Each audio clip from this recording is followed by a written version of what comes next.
Shalom, selamat pagi saudara yang terkasih di dalam Tuhan. Kita berjumpa di pagi hari ini di dalam tahun yang baru, sukacita yang baru.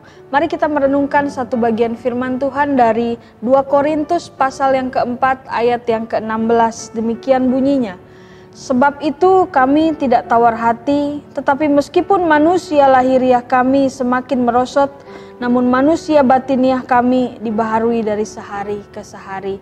Saudara, kita tentu mengenal obat-obatan yang biasa kita konsumsi seperti halnya paracetamol, ibuprofen atau asam mefenamat yang biasa kita konsumsi ketika kita sakit kepala, sakit gigi atau nyeri-nyeri sakit yang lainnya.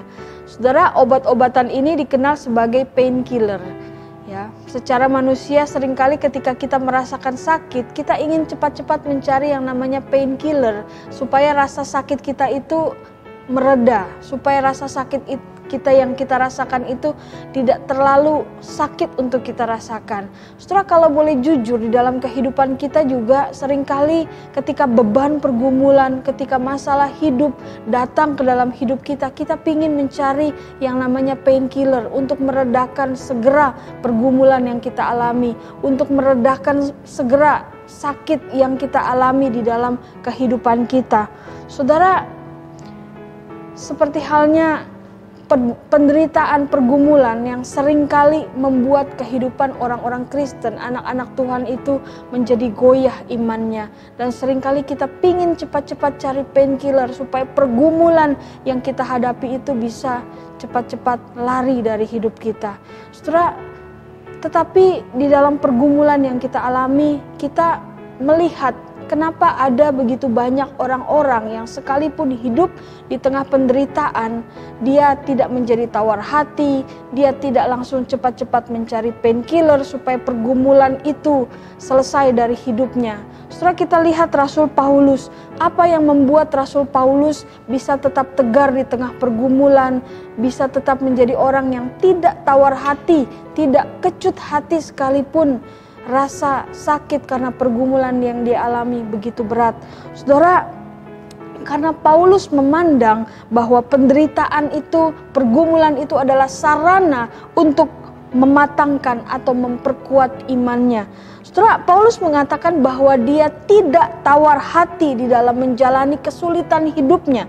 Saudara, arti tawar hati adalah ungkapan dari bahasa Indonesia yang menunjukkan satu keadaan tidak bersemangat, kecewa, bahkan putus asa.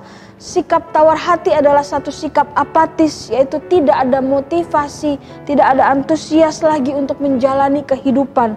Bahkan sikap tawar hati itu bisa berujung kepada hal yang selanjutnya, yaitu frustasi.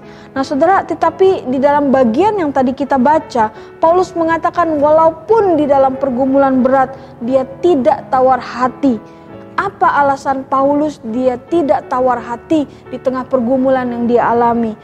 Karena Paulus tahu saudara bahwa semakin hari memang manusia lahiriah, fisiknya, tubuhnya akan semakin merosot, tambah hari tambah melemah karena pergumulan yang dia alami. Apalagi dengan beban yang harus dia pikul setiap hari untuk memberitakan Injil, dia harus terkatung-katung di tengah badai, mengalami karam kapal, disiksa, bahkan dipenjara, didera di luar batas ketika ia harus menginjili orang-orang. Dan saudara, Paulus menyadari bahwa sekalipun tubuh fisiknya semakin lemah karena penderitaan itu, tetapi dia menyadari bahwa justru imannya semakin dikuatkan. Dia mengatakan bahwa meskipun manusia lahiriah itu semakin merosot, tetapi dia tahu meskipun dia mengalami kemerosotan secara fisik karena penderitaan itu, tetapi dia percaya bahwa imannya kepada Tuhan itu terus-menerus diperbaharui justru lewat penderitaan yang dia alami.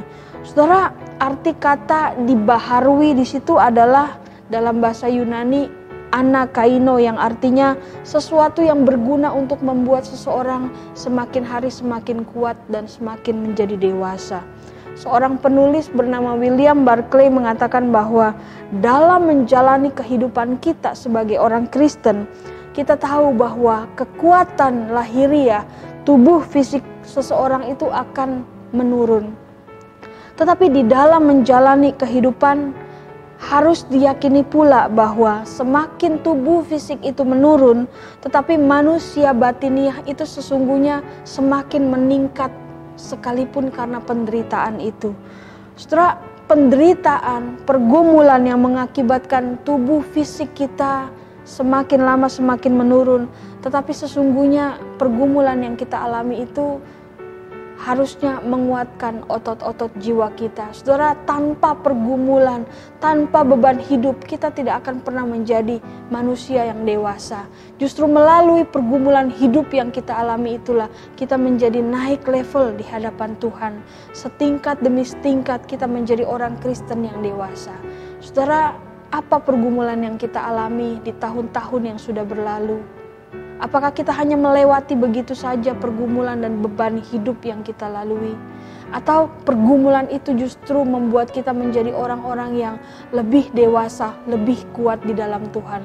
Semakin kita di tengah pergumulan, kita semakin boleh dekat dengan Tuhan, semakin dewasa di dalam Tuhan. Saudara, mari kita meresponi tahun ini, tahun yang kita tidak akan pernah tahu kita akan mengalami apa di depan.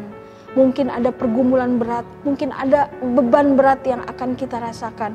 Tetapi biarlah itu tidak membuat tubuh fisik kita semakin menurun. Tetapi semakin hari jiwa kita semakin kuat di dalam Tuhan. Amin.